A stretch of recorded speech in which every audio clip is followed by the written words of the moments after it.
More now on our breaking news. CNN exclusive reporting CNN obtains, I should say, more than 2,300 of Mark Meadows' texts.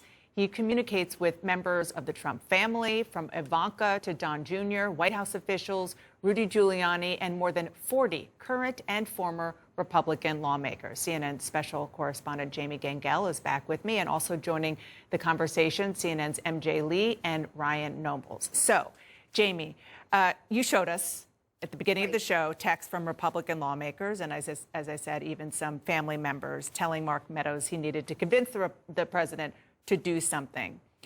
Now we're going to dive into another crucial period, which is after the election, way before January 6th. Right. So I want to point one thing out, and that is about Marjorie Taylor Greene. We showed how on January 6th she was alarmed by this.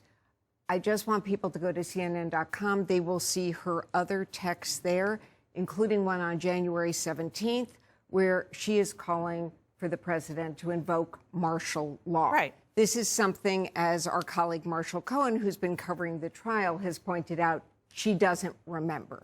It's there. It's in the text. The other thing you see, many times Mark Meadows doesn't reply to people, but there's someone who didn't respond to him. And that is Georgia Secretary of State Raffensperger, who they are pressuring to try to come up. We've all heard the phone call. Can you come up with more votes?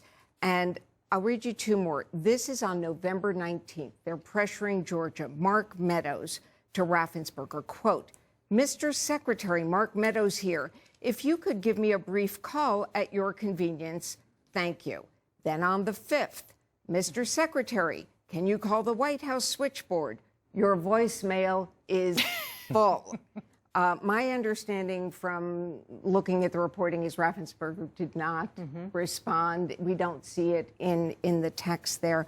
But I just want to say, looking at these texts, big picture, this is not a normal way for a White House chief of staff to be communicating. This, it sounds a lot more like a campaign manager. And just to underscore, December 1, their Attorney General Bill Barr says no widespread election fraud.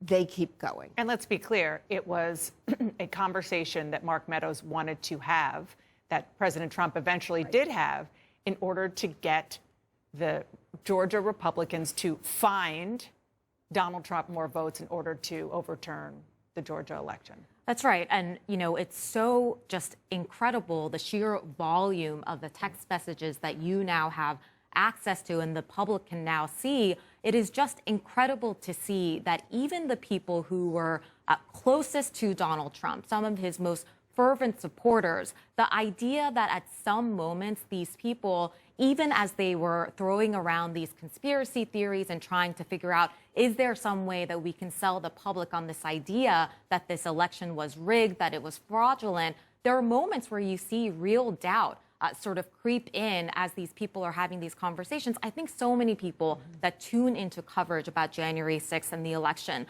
they sort of wonder out loud, how is it possible that so many people around the president, surely these are smart people, people who must know better, how is it that they ended up being so complicit? And you get a real picture of that from these text messages. Complicit, I mean, what about your reporting on Mike Lee? Right. That's the ultimate in complicit. And what the texts all laid out show us, right? The reason that Mark Meadows is so important to the January 6th investigation. He is the nexus between all these different factions of Republicans and conservative-leaning people that wanted to prevent the certification of the election results. He had a foot in Congress as a former member of Congress. He had a foot in the campaign, directly involved in talking to Bill Stepien and other people that were involved in the campaign, Jason Miller. And then, of course, he was the White House chief of staff. So that meant a direct line to the president and to members of his family. And getting back to your point about these members of Congress that were actively involved in this, and to your point, MJ, you know, Senator Mike Lee was for it until he was against it. Right up until the very end, was pushing this idea that there was a way to prevent the certification of the election. It didn't end up happening, but that is in large part why so much anger was on display on January 6th, because people believed it could happen. And you missed one group of people, conservative talk show hosts on another network. Sean Hannity. Tell us about those texts. So Sean Hannity is actually one of the people Meadows texts with the most. There are more than 80 text exchanges. It starts right on Election Day. What's interesting is that Sean Hannity both seems to give advice. Now, he's a well-known friend of the president, but he also seems to take some direction from Meadows. This is on Election Day. Sean Hannity, hey, North Carolina going to be okay. Meadows, stress every vote matters. Get out and vote on radio. Hannity has a radio show. Hannity replies, yes, sir, on it. Any place in particular we need a push? Meadows, Pennsylvania, North Carolina, Arizona. Hannity, yep. Meadows, Nevada. Hannity, got it. Everywhere. I just want to add, there are a lot of reporters in these texts, as you would expect, because they reach out to the chief of staff.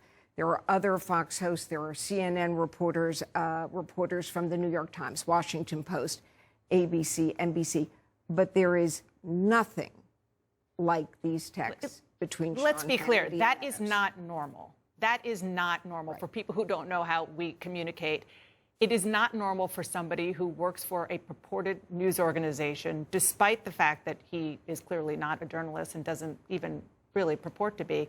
That's not okay. That's not normal. And Dana, the equivalent would be Ron Klain, who is President Biden's chief of staff, texting you nonstop to say, hey, President Biden would love it if you talked about this on your show on Sunday this weekend, and you going ahead and doing it. Can I just quickly note one thing that really stood out from Jamie's excellent reporting? This idea that these text messages appear to act as an echo chamber affirming Trump's false claims that the election was stolen.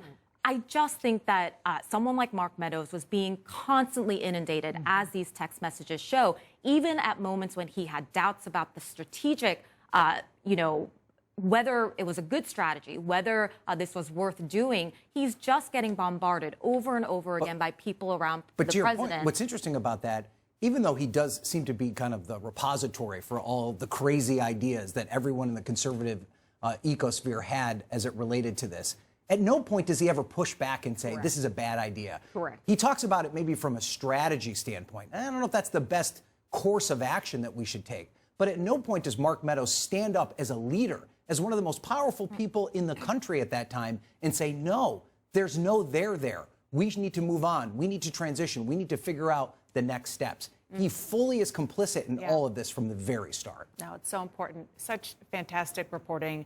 Feels like we are just on the tip of the iceberg. There's so much more to look at and to go through, which I know you've done already, but we'll hear more about it later. Thanks to both of you for your excellent report.